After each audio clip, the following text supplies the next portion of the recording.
The trench is silent, no flares hang in the sky.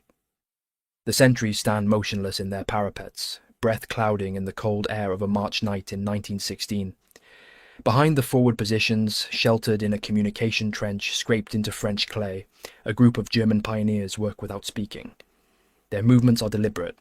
They handle their equipment with the care of men who understand what happens when fuel and fire mix incorrectly. The cylinders are heavy, strapped to wooden frames that dig into shoulders already raw from previous carries. Rubber hoses coil like black serpents in the dirt. Metal nozzles gleam faintly where lantern light catches them. Each man checks his own apparatus, testing connections, examining seals. There is no conversation. They know the British and French have learned to recognize the shape of these weapons in the half-light before dawn. They know what enemy soldiers do to men carrying flamethrowers when those men are captured. One pioneer tightens a valve, another adjusts the straps of his cylinder harness, distributing weight more evenly across his back. A third crouches low, methodically inspecting the ignition mechanism that will turn pressurized oil into a stream of liquid fire. The sergeant moves among them, touching shoulders, nodding approval or signaling adjustment. His face betrays nothing. He has done this 7 times. 3 of the men who stood with him in February are no longer present. The weapons they carry represent Germany's answer to a war that has become static, murderous, and seemingly endless. In the 18 months since soldiers first dug into the soil of Belgium and France, the Western Front has calcified into parallel systems of earthworks stretching from the English Channel to the Swiss border. Men live underground in conditions that reduce human existence to mud, rats, lice, and the constant threat of shellfire or sniper bullets. Attacks across open ground toward enemy trenches result in catastrophic casualties. Machine guns sweep away advancing infantry in minutes. Artillery reduces landscapes to cratered moonscapes where nothing grows and bodies disappear into the earth itself.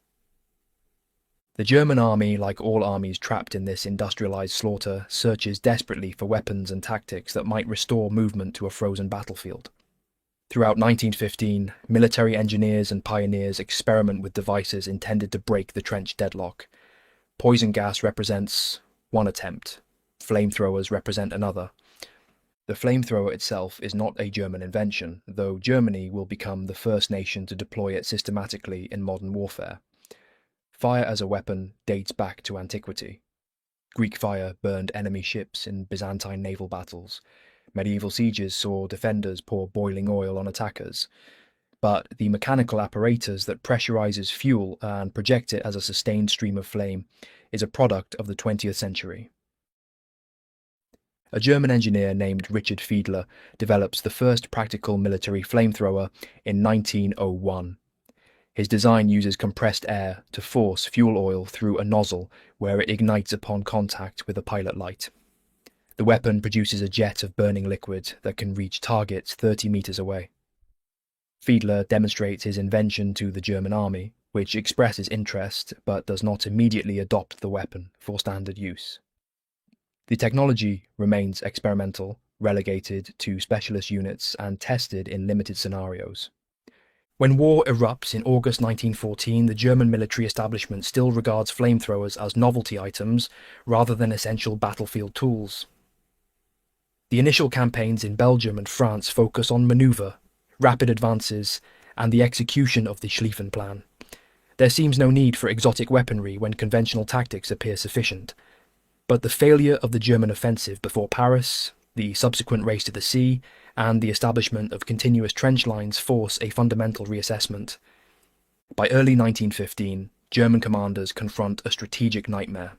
Their armies occupy defensive positions deep inside France and Belgium, but cannot break through Allied lines to achieve decisive victory. Every attempt to advance results in appalling casualties.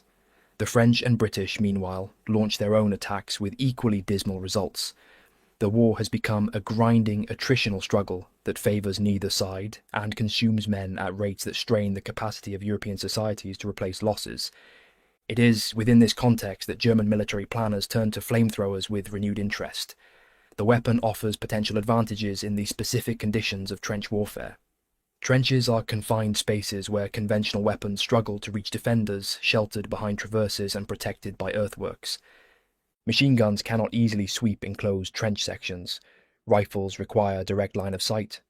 Artillery bombardment alerts defenders and gives them time to take cover in dugouts, but flame can pour around corners, flow into sheltered positions, and force defenders out of protected spaces into open ground where they become vulnerable to rifle and machine gun fire. The German army establishes specialized flamethrower units in early 1915. These detachments fall under the control of pioneer battalions, the combat engineer formations responsible for fortifications, demolitions, and assault operations requiring technical expertise. Pioneer units have existed in the Prussian and German armies for decades. Performing tasks that combine engineering skill with frontline combat duty, they build bridges under fire, clear obstacles during advances, and lead storming parties against fortified positions. The addition of flamethrowers to their arsenal represents an expansion of their existing role rather than creation of an entirely new force. The men selected for flamethrower duty come from the pioneer ranks. They are not volunteers in the formal sense. The German army does not ask for volunteers. Commanders identify soldiers deemed suitable for particularly dangerous assignments, and those soldiers receive orders. Some pioneers possess technical backgrounds that make them valuable for operating complex equipment. Others demonstrate physical strength necessary to carry heavy apparatus under combat conditions. All must accept that flamethrower operators suffer casualty rates significantly higher than ordinary infantry. Training takes place behind the lines in areas where live firing can occur without alerting enemy positions. Pioneers learn to assemble and disassemble the Flammenwerfer apparatus, maintain seals and connections, calculate fuel consumption, and manage the weapon's limited range and duration. A standard flamethrower carries enough fuel for approximately 10 to 20 seconds of continuous firing. The range varies depending on wind conditions, fuel viscosity, and the specific model employed, but typically does not exceed 30 meters under optimal circumstances. The weapon itself consists of several components. The fuel tank, a cylindrical container holding a mix of coal tar and petroleum products, mounts on a backpack frame worn by the operator. A separate, smaller tank contains compressed nitrogen or air that provides the pressure necessary to expel fuel through the system. Rubber hoses connect the tanks to a metal nozzle and trigger mechanism carried in the operator's hands like a rifle. An ignition system, either electrical or chemical depending on the model, creates the spark or flame that ignites the fuel as it exits the nozzle. Early flamethrower models prove temperamental. Seals fail under pressure, ignition systems malfunction, fuel viscosity changes with temperature, affecting range and effectiveness. A weapon that functions properly during training exercises in warm weather may fail entirely when deployed in the cold mud of a winter trench. Operators must understand the mechanics intimately, capable of performing field repairs under stress while exposed to enemy fire. The physical demands are severe. A fully loaded flamethrower apparatus weighs between 30 and 40 kilograms. Pioneers must carry this weight through trenches, over obstacles, and across broken ground, while maintaining combat readiness. The tanks on their backs make them conspicuous targets. The fuel they carry is volatile. A single rifle bullet penetrating a fuel tank can transform the operator into a human torch. Shrapnel from artillery shells poses the same risk. Even without enemy fire, accidents occur. Fuel leaks during transport. Pressurized tanks rupture unexpectedly. Men die in training from burns and explosions before ever reaching combat. The psychological weight matches the physical burden. Flamethrower operators understand they are marked men. Enemy soldiers, terrified by the weapon and enraged by its effects, show no mercy to captured flamethrower troops. Stories circulate through German pioneer units of operators shot after surrender, beaten to death, or subjected to treatment that violates the already fragile conventions governing prisoner treatment. These are not officially confirmed incidents documented in military records. They are whispered accounts shared between soldiers who know the reality of what happens in the chaos of close combat, when men have just watched their comrades burn alive. The first significant deployment of German flamethrowers occurs in February 1915 during operations near Verdun, though not at the scale or location that will later make Verdun synonymous with slaughter. German pioneer units launched small-scale attacks against French positions, testing the weapon's effectiveness and observing enemy reactions. The results are mixed. In several instances, flamethrowers successfully clear French trenches, forcing defenders to flee in panic or die in enclosed spaces filled with burning fuel. In other cases, the weapons malfunction, fail to ignite, or prove ineffective against well-constructed French fortifications with deep dugouts where defenders can retreat beyond the flames' reach. French soldiers report the attacks with shock and confusion. They describe streams of fire erupting from German lines, liquid flame pouring into their trenches, heat so intense it makes breathing impossible even before the fire reaches a man's position. The psychological impact exceeds the physical casualties. Fire triggers primal human fears. Soldiers conditioned to withstand artillery bombardment and machine gun fire find themselves facing a weapon that seems designed to inflict maximum suffering. Men caught in flamethrower attacks die screaming, their bodies consumed by fire that clings to flesh and continues burning even after the initial stream stops. The French respond with fury. They begin executing captured German pioneers on sight in some sectors, particularly those found carrying or associated with flamethrower equipment. The German army issues warnings to flamethrower operators that capture carries extreme risk.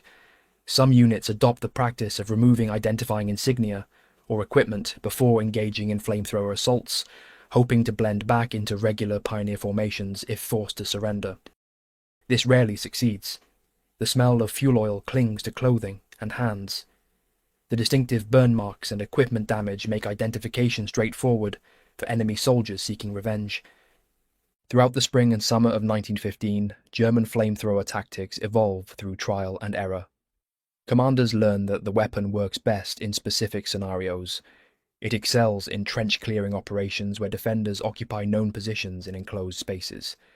It proves valuable during assaults on fortified bunkers and strongpoints where conventional weapons struggle to neutralize defenders. It creates terror and confusion that can disrupt enemy cohesion even when the flame itself causes relatively few casualties. But flamethrowers also demonstrate severe limitations. The weapon's short range requires operators to approach within 30 meters of enemy positions before firing. This means crossing open ground or advancing through communication trenches while exposed to enemy observation and fire. The fuel supply limits engagement duration to seconds rather than minutes. Once expended, the operator carries useless weight and becomes a prime target with no ability to return fire effectively. Wind conditions affect the weapon unpredictably. A strong headwind can reduce range to nearly nothing or blow flames back toward the operator and supporting infantry. The German army expands flamethrower production and training through 1915, establishing dedicated detachments within each assault pioneer battalion. These units, typically numbering between 12 and 24 men per battalion, receive specialized equipment and intensive training. They operate as shock troops, employed in the initial phases of attacks to break through enemy defenses and create openings for conventional infantry to exploit. The relationship between flamethrower pioneers and regular infantry grows complex. Some infantrymen welcome the presence of flamethrower troops, recognizing their value in reducing casualties during trench assaults. Others avoid association with them, fearing that proximity to flamethrower operators attracts concentrated enemy fire. The reputation of German flamethrower troops begins to crystallize among Allied soldiers during this period. French and British infantry start referring to them with terms that blend fear and hatred. The association with death imagery emerges naturally from the weapon's effects and the operator's high mortality rate. While the German army does not officially designate flamethrower pioneers with death's head insignia or similar symbols, the troops themselves occasionally adopt informal markers, recognizing their hazardous role. Some units paint skulls on equipment or helmets as dark humor, acknowledging their status as both dealers of death and likely recipients of violent ends themselves. Allied propaganda seizes on the flamethrower as evidence of German barbarity. Newspaper accounts describe the weapon in lurid terms, emphasizing its cruelty and the suffering it inflicts. Poster campaigns depict German soldiers as monsters wielding instruments of torture. The reality proves more complex. Flamethrowers kill, but so do artillery shells, machine guns, rifle bullets, bayonets, grenades, and poison gas. What distinguishes flamethrowers is the manner of death they inflict and the intimate range at which killing occurs. Fire is visible, immediate, and horrifying in ways that distant artillery fire is not. Men watch comrades burn. The screams and smells create memories that haunt survivors. The Battle of Verdun, beginning in February 1916, sees extensive use of German flamethrower troops in conditions that test both men and equipment to breaking points. German strategy at Verdun aims to bleed France white through sustained attritional combat focused on a symbolically important sector that French commanders must defend regardless of cost. The initial German offensive employs massed artillery bombardment, followed by infantry assaults spearheaded by assault pioneers including flamethrower detachments. Fort Douaumont, a massive fortification forming part of the Verdun defensive system, falls to German assault in February 1916 in an action where flamethrower pioneers play a significant role. The fort's defenders, caught unprepared by the speed of the German advance, attempt to hold interior positions within the fortress complex. German pioneers advance through the fort's corridors and casemates, using flamethrowers to clear chambers and galleries where defenders shelter behind stone walls and steel doors. The flame forces French soldiers from protected positions, driving them into kill zones where German infantry wait with rifles and grenades. The capture of Douaumont represents a propaganda victory for Germany and a psychological blow to France, but it does not break French resistance. The battle evolves into a months-long struggle that consumes armies on both sides. German flamethrower troops continue operating throughout the Verdun campaign, employed in attacks on French trenches, strongpoints, and fortified villages transformed into defensive positions. The conditions test equipment reliability, mud clogs mechanisms, cold affects fuel viscosity. Operators struggle to maintain footing on terrain churned into thick paste by artillery bombardment and spring rains. Casualty rates among flamethrower pioneers at Verdun are severe. The French, having experienced flamethrower attacks for more than a year, develop countermeasures and tactical responses. French machine gunners prioritize flamethrower operators as targets, recognizing them by the distinctive silhouette of equipment worn on their backs. Riflemen receive orders to shoot fuel tanks, aiming for catastrophic failures that kill operators and disrupt German assault waves. French artillery observers call down barrages on assembly areas where German pioneers gather before attacks, catching them while still preparing equipment. Despite these losses, German commanders continue employing flamethrowers as standard assault weapons. The terror they create retains value even as French soldiers learn to manage their fear and respond more effectively. A single flamethrower operator bursting into a trench section can still trigger panic and flight among defenders, creating opportunities for exploitation that conventional weapons cannot match. The weapon's psychological impact persists beyond its physical lethality. The Somme offensive, beginning in July 1916, presents different challenges for flamethrower operations. The battle opens with a massive British and French assault against German positions that have been fortified over 18 months of static warfare. German defenders occupy deep dugouts protected by multiple trench lines, barbed wire obstacles, and carefully sighted machine gun positions. The British bombardment, intended to destroy these defences, proves less effective than planners anticipate. When British infantry advance on July 1st, they encounter intact German positions defended by soldiers who emerge from shelters to man machine guns and rifles. German flamethrower troops participate in defensive operations and local counterattacks throughout the Somme battle. As British forces capture sections of German trench systems, German pioneers lead counterattack formations tasked with recapturing lost ground. Flamethrowers prove valuable in these close-quarter struggles where both sides fight over ruined trench lines and shell crater positions. The weapon's ability to clear confined spaces makes it effective in scenarios where opposing forces occupy positions separated by mere meters of broken ground. British soldiers encounter German flamethrowers during these counterattacks and react with the same terror and rage that French troops displayed earlier. Reports filter back through British lines describing the horror of flame attacks, the inadequacy of existing protection against burning fuel, and the brutality with which captured German flamethrower operators are treated. British commanders issue instructions regarding proper prisoner handling, but these directives carry limited weight in combat situations where men have just witnessed friends die in flames. The physical environment of the Somme creates additional hazards for flamethrower operations. The battlefield becomes a landscape of overlapping craters, shattered fortifications, and debris from destroyed villages. Operators must navigate terrain where movement is difficult even without carrying heavy equipment. The fuel tanks on their backs snag on barbed wire. Crossing crater lips while maintaining balance proves treacherous. Falls can damage equipment or rupture seals, creating fuel leaks that transform operators into walking fire hazards. Weather conditions affect operations significantly. Summer heat increases fuel volatility, requiring careful handling to prevent spontaneous ignition or pressure buildups that rupture tanks. Rain and mud interfere with ignition systems. Operators must protect electrical components from moisture while simultaneously exposing themselves to enemy fire by taking up firing positions that offer clear lines toward targets. The technical demands compound the physical and psychological stress of combat. German pioneer units developed specialized tactics for flamethrower employment as the war progresses. The standard approach involves coordinating flamethrower attacks with conventional infantry assaults and artillery support. Artillery bombardment precedes the attack, forcing defenders into shelters and suppressing defensive fire. As the barrage lifts, assault pioneers advance with flamethrowers supported by infantry carrying grenades and rifles. The flamethrower operators engage the first defensive positions using flame to clear trenches and bunkers. Following infantry exploit the confusion and terror created by the flame attack, securing positions before defenders can recover and reorganize. Communication between flamethrower operators and supporting troops proves critical. The noise of battle makes verbal commands difficult. Pioneers use hand signals and predetermined time sequences to coordinate movements.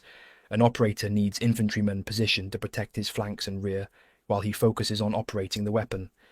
Exposure during firing, when the operator must stand in a firing position and direct the flame stream, creates vulnerability the supporting troops must cover. If the operator goes down, supporting infantry must complete the assault without the flamethrower's shock value.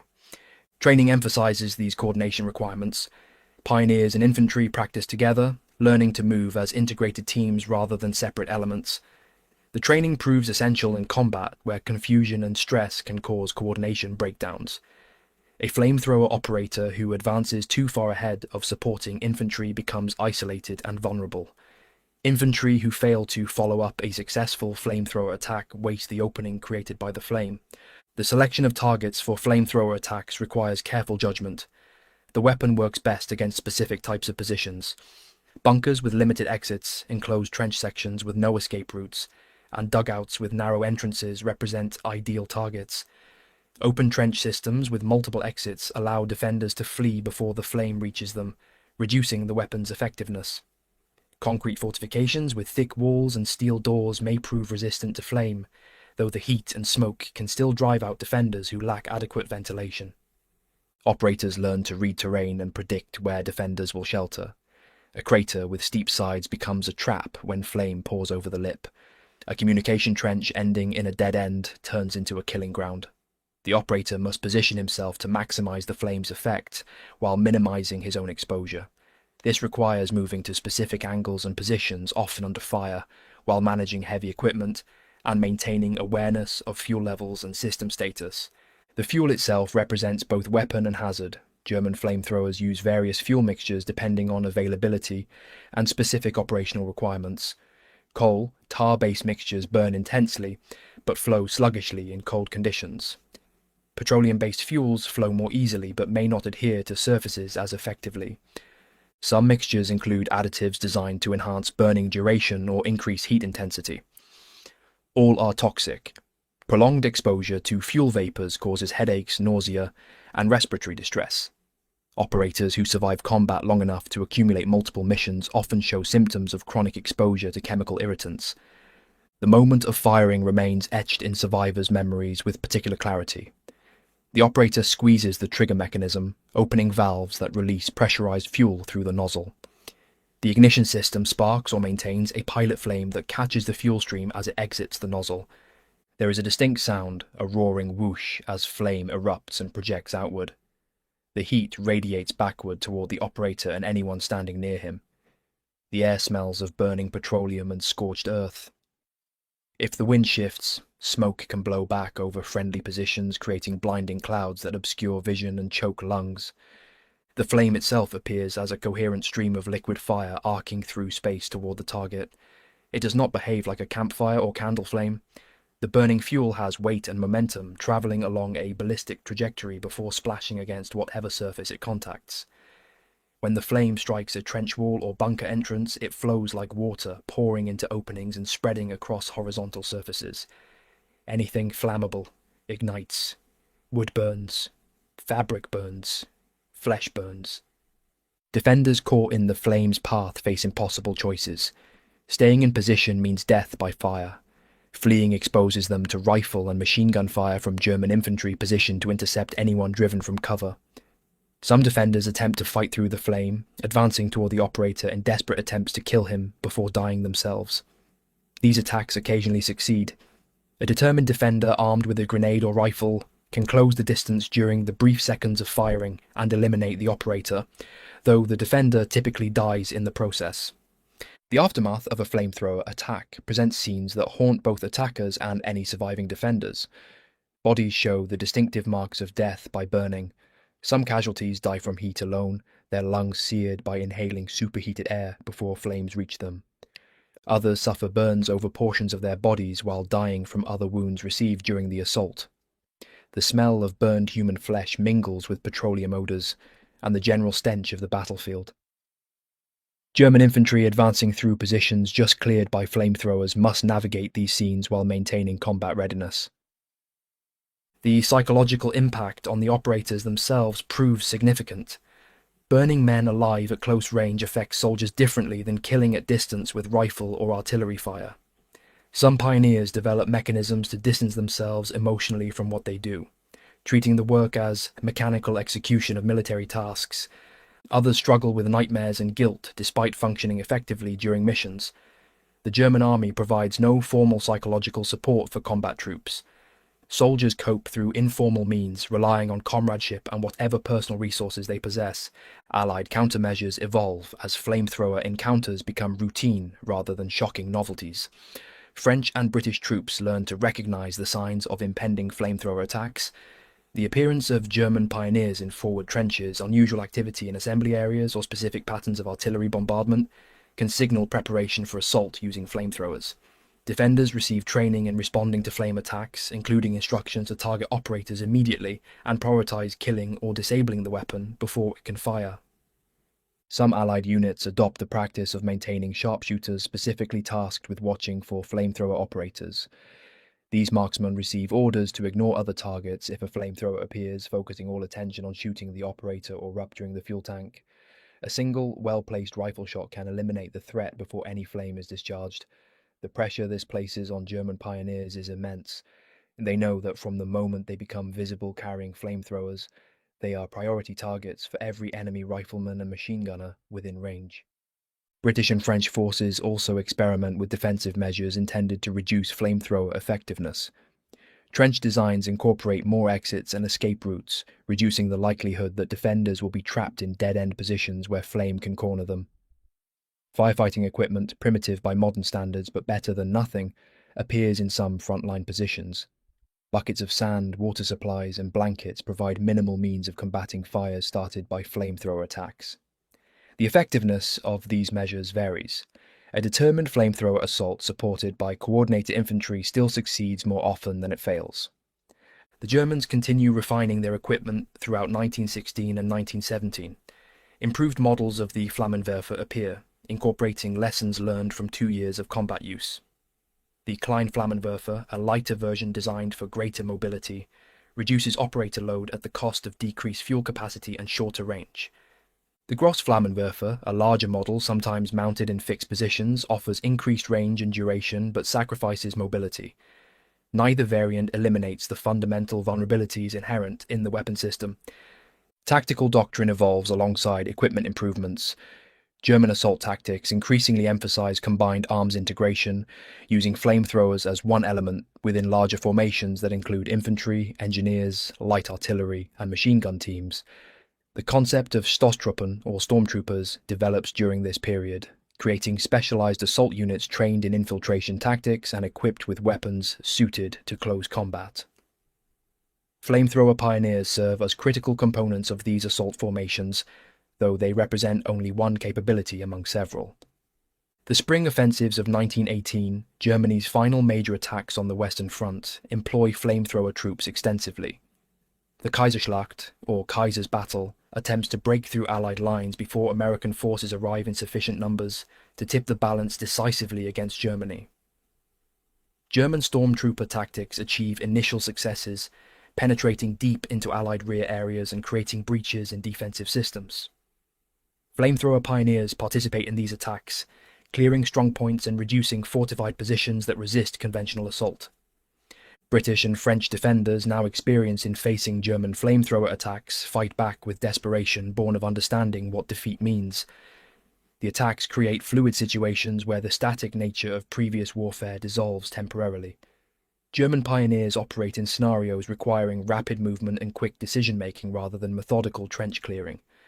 The pace of operations increases casualties among flamethrower troops, who must advance faster and take greater risks to maintain momentum. Despite tactical successes, the spring offensives ultimately failed to achieve strategic breakthrough. The German army lacks reserves to exploit initial gains. Allied reinforcements contain the advances. American troops enter combat in growing numbers. By summer 1918, German offensive capability is exhausted. The Allies begin their own offensives, driving German forces back towards the border. During this defensive phase, German flamethrower troops shift from assault operations to desperate attempts at holding positions against overwhelming enemy pressure. The weapon proves less useful in defensive scenarios than in attack. Fixed positions make flamethrower operators vulnerable to artillery fire. Defensive doctrine emphasizes holding ground rather than the fluid movement that suits flamethrower tactics. Many pioneer units suffer such severe casualties during the retreat that they cease functioning as coherent formations. The armistice-ending hostilities in November 1918 finds German flamethrower units decimated by years of combat at the forefront of assault operations. The survivors carry physical and psychological scars that will mark them for life. Some bear burn injuries from accidents or combat wounds. Others show signs of respiratory damage from fuel vapor exposure. All have witnessed and participated in forms of warfare that test the limits of human endurance and moral reasoning. The post-war reckoning with flamethrower warfare proves complex. Allied nations, victorious but traumatized, grapple with questions about weapons that seem designed primarily to inflict suffering. International discussions about banning flamethrowers occur but produce no binding agreements. The weapon's psychological impact, so valuable to military planners, makes it controversial in peacetime when societies attempt to understand what they have experienced and endured. German veterans of flamethrower units face particular challenges. They return to a defeated nation in political chaos, bearing memories of killing men with fire, while knowing many of their own comrades died similarly brutal deaths. The wider German public has limited understanding of what these men experienced. Popular culture and veteran accounts create mythologized versions of the war that emphasize heroism and sacrifice while sanitizing the actual violence. The image of the death's head, associated with flamethrower troops through wartime reputation and cultural symbolism, persists in popular memory without clear connection to historical reality. No official death's head insignia or designation existed for flamethrower pioneers. The association develops through a combination of factors: the weapon's lethal effects, the high mortality rate among operators, the fear they inspired in enemies, and the grim fatalism with which the men themselves approach their duties. Post-war accounts seeking to explain the terror flamethrowers created retroactively emphasize these elements, sometimes inventing details that fit narrative needs rather than historical accuracy. The reality proves simpler and darker. Flamethrower troops were ordinary soldiers assigned extraordinary tasks using weapons that made them marked men. They trained, fought, and died in conditions that tested courage and endurance beyond what most soldiers experienced. They burned enemy soldiers alive because military necessity and tactical advantage demanded it, not because they enjoyed cruelty or possessed special bloodlust.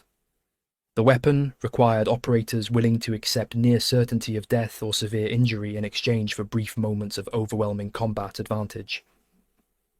Allied soldiers who survived flamethrower attacks carry their own trauma. The memory of flame attacks surfaces in nightmares and anxieties that accompany these men through decades of peacetime existence. Some develop irrational fears of fire. Others struggle with anger toward German forces that employed such weapons, anger that complicates post-war reconciliation efforts.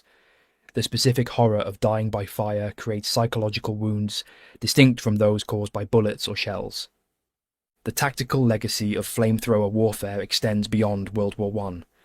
Military establishments in multiple nations continue developing flamethrower technology, improving range, reliability, and fuel efficiency.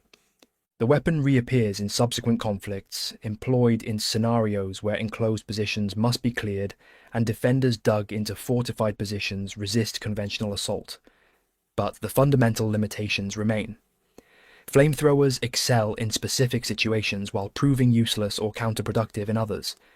The weapon never achieves the decisive battlefield impact that some early advocates predicted. German flamethrower pioneers of World War I occupy a unique position in military history. They were neither elite troops in the formal sense nor ordinary infantry. They served as specialists assigned tasks requiring technical skill, physical courage, and acceptance of casualty rates that would be considered unsustainable for most units. The death's head reputation that attached to them reflected both the fear they inspired and the high likelihood of their own deaths in combat. The men who carried flamethrowers into battle at Verdun, the Somme, and countless smaller engagements during 4 years of industrial slaughter understood what they represented to both sides. To German commanders, they were shock weapons, tools for breaking deadlocks and forcing enemy positions when conventional methods failed.